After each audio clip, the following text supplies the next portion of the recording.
بعد از حمد و ثناء رب ذوالجلال، صلاۃ و سلام بارگاہ سید الانام علیہ السلام پیش کرنے کے بعد آج کی اس پروقار تقریب میں دور و نزدیک سے احباب تشریف لائے۔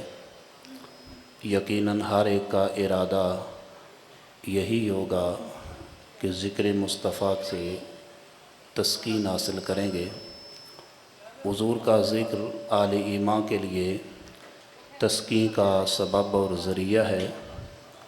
امتی کے سامنے جب اس کے نبی کا ذکر کیا جاتا ہے، امتی کے قلب کو قرار اور روح کو چین میسر آتا ہے، اس لیے کہ حضور کا ذکر شہد سے زیادہ میٹھا اور کستوری سے زیادہ خوشبودار ہوتا ہے، اور امتی کے قلب کا چین اور قرار ہوتا ہے۔ مچھلی کو اگر پانی سے نکالا جائے تو مچھلی زندہ رہ نہیں پاتی، اس لیے کہ مچھلی کو پانی سے محبت بھی ہے اور پانی سے مودت بھی ہے، اور مچھلی کی زندگی کا دار و مدار پانی پہ ہے۔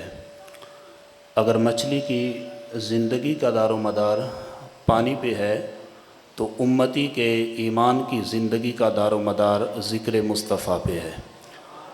مچھلی کو پانی میں ڈالا جائے تو مچھلی سکون اور فرحت محسوس کرتی ہے، امتی کو ذکر مصطفیٰ کی محفل مل جائے تو امتی کا قلب فرحت اور خوشی کا اظہار کرتا ہے۔ اور مچھلی پانی سے محبت اور مودت کرنے کے ساتھ ساتھ اگر مچھلی کو پانی سے نکالا جائے تو وہ پانی کو حاصل کرنے کے لیے تڑپتی ہے، تو امتی بھی اپنے محبوب کے ذکر کے لیے ہر وقت اپنے دل کو تڑپاتا ہے، اس لیے کہ حضور کے ذکر میں شیرینی ہے، مٹھاس ہے، حلاوت ہے، اور حضور کے ذکر کے ساتھ محبت اور ایمان کو زیادتی اور ایمان کی تازگی نصیب ہوتی ہے۔ نبی اکرم صلی اللہ علیہ وسلم کا ذکر ایمان کی زیادتی کا ایک سبب اور ذریعہ ہے، اور امتی کی زندگی کو سہل اور آسان بنانے کا ایک مجرب نسخہ بھی ہے۔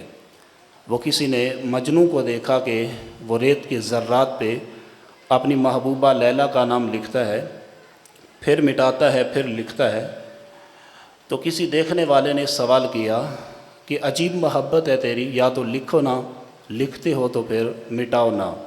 اب جواب سنیے، کہا کہ میں ریت کے ذرات پہ اپنی محبوبہ لیلا کا نام لکھ کر کے اپنے دکھی دل کو تسکین دیتا ہوں۔ صاحب اگر مجنوں کو لیلا کا نام سکون دیتا ہے، امتی کو مصطفیٰ کا نام کتنا سکون دیتا ہوگا۔ میں خانہ سہارا دیتا ہے، ناجام سہارا دیتا ہے، ہم کو تو مدینے والے کا ایک نام سہارا دیتا ہے۔ اب جب حضور کے تذکروں کی محافل کا ہم انعقاد کرتے ہیں، کہا جاتا ہے لکھا کہاں ہے؟ صاحب میں یہ کہتا ہوں کہ لکھے کی حضرت فرماتے ہیں کیونکہ کمی تو نہیں ہے، لیکن یہ آپ کا سوال درست نہیں ہے کہ لکھا کہاں ہے۔ سوال تو یہ ہونا چاہیے تھا لکھا کہاں نہیں ہے۔ حضرت جناب نبی اکرم صلی اللہ تعالیٰ علیہ وسلم کا ذکر اول سے لے کر کے آخر تک ہوتا رہا تھا، ہوتا ہے اور ہوتا رہے گا انشاءاللہ تعالیٰ۔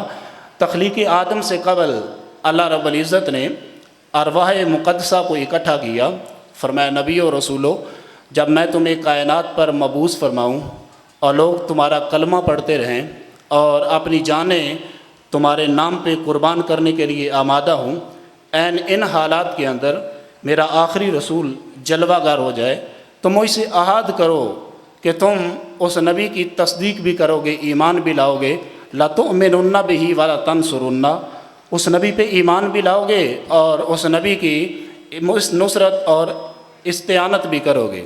سارے انبیاء نے یہی عرض کیا باری تعالیٰ، اگر ہماری مقدس زندگی میں ہمیں یہ شرف میسر آتا ہے تو ہم اس نبی پر ایمان بھی لائیں گے اور اس نبی کی نصرت و اعانت بھی کریں گے۔ صاحب آج کہا جاتا ہے کہاں لکھا ہے یار کہیں بھی نہ لکھا ہو. جس بندے نے یہ سوال کیا کہاں لکھا جاتا ہے؟ سوال تو یہ بنتا ہی نہیں تھا. بندہ خدا کا یہ کہتا ہے کہاں لکھا ہے؟ خدا سارے نبیوں کی ارواح کے سامنے اپنے محبوب کے تذکرے کر رہا ہے. کہاں لکھا ہے؟ میں کہتا ہوں کہیں بھی نہ لکھا ہو. کیا یہ شرف کم ہے کہ امام الانبیاء کا ذکر کرنا اللہ نے ہمارے مقدر میں لکھا ہے؟ شاہوں سے ملا ہے نہ تونگر سے ملا ہے. اللہ کا عرفان بھی تیرے در سے ملا ہے. اوروں کو ملا ہے تو مقدر سے ملا ہے، مجھ کو تو مقدر بھی تیرے در سے ملا ہے. اللہ تعالیٰ کے جلیل القدر پیغمبر حضرت جناب آدم علیہ السلام ابو البشر بھی ہیں اور دنیا پہ آنے والے پہلے نبی بھی ہیں. اپنے لخت جگر حضرت شیس علیہ السلام کو سامنے بٹھایا، فرمایا یا بنیا انت خلیفتی من بعدی، اے میرے لخت جگر، میرے جانے کے بعد تو میرا خلیفہ ہوگا. میں تجھے نصیحت کرنا چاہتا ہوں، اس نصیحت کو مضبوطی سے پکڑ لینا. فخذھا بعمارۃ التقویٰ والعروۃ الوثقیٰ، اگر تو نے اس نصیحت کو مضبوطی سے پکڑا اللہ تمہیں تقوی کا نور عطا فرمائے گا. اچھا وہ نصیحت کیا کی؟ فرمایا کلما ذکرت اللہ تعالی فاذکر الی جنبہ اسم محمد. فرمایا جب بھی تو اللہ کا ذکر کرے اللہ کے ذکر کے ساتھ سونے محمد کا تذکرہ بھی کرنا. انی رأیت اسمہ علی ساق العرش وانا بین الطین والروح. فرمایا میں بھی مٹی اور روح کے درمیان تھا کہ سونے محمد کا نام میں نے عرش کے پایوں پہ لکھا ہوا دیکھا. کہا جاتا ہے لکھا کہاں ہے؟ پھر فرمایا ثم انی طفت الی السماوات فلم ارى فی السماء موضعا الا رأیت اسم محمد مکتوبا علیہ. فرمایا پھر میں نے ساتوں آسمانوں کی سیر کی، کوئی آسمان کی جگہ ایسی نہیں دیکھی جہاں پر سونے محمد کا نام نہ لکھا ہو. فرمایا شجر طوبہ کے پتوں پہ لکھا ہوا میں نے دیکھا، حوروں کی آنکھوں پہ لکھا ہوا دیکھا، سدرۃ المنتہا کے پتوں پہ لکھا ہوا دیکھا، جنت کے محلات پہ لکھا ہوا دیکھا، جنت کی کھڑکیاں اور جنت کے دروازوں پہ لکھا ہوا دیکھا. پھر فرمایا میرے بیٹے اس نبی کا کثرت سے ذکر کرنا. فاکثر ذکرہ فإن الملائکۃ تذکر فی کل ساعتہا. فرمایا بیٹا اس نبی کا کثرت کے ساتھ ذکر کرنا، اس لیے کہ فرشتے ہر وقت سونے محمد کے تذکرے کرتے ہیں. سونے محمد کے ہر وقت فرشتے جو وہ تذکرے کرتے ہیں، حضور کی شانیں اور رفتیں بیان کی جاتی ہیں. کہا جاتا ہے لکھا کہاں ہے؟ خدا جو ہے وہ اپنے جو ہے وہ مقتدر نبیوں کے سامنے نبی کے تذکرے بیان کرتا ہے، اور حضرت جناب آدم اپنے بیٹے کو بٹھا کر کے نصیحت کرتے ہیں کہ بیٹا اس نبی کا کثرت سے ذکر کرنا. صاحب کوئی بتا سکتی ہو کوئی نبی ایسا جس نبی نے ہمارے نبی کا تذکرہ نہ کیا ہو؟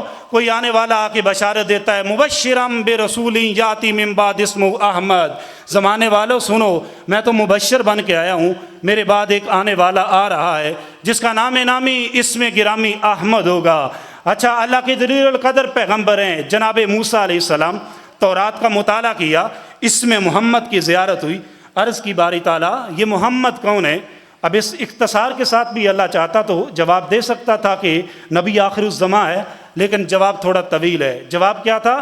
فرمایا لولا محمد لما خلقت الجنۃ ولا النار ولا الشمس ولا القمر ولا ملکا مقربا ولا ایاک مطلع التوحید وحب محمد. فرمایا پوچھتے ہو موسیٰ یہ محمد کون ہے؟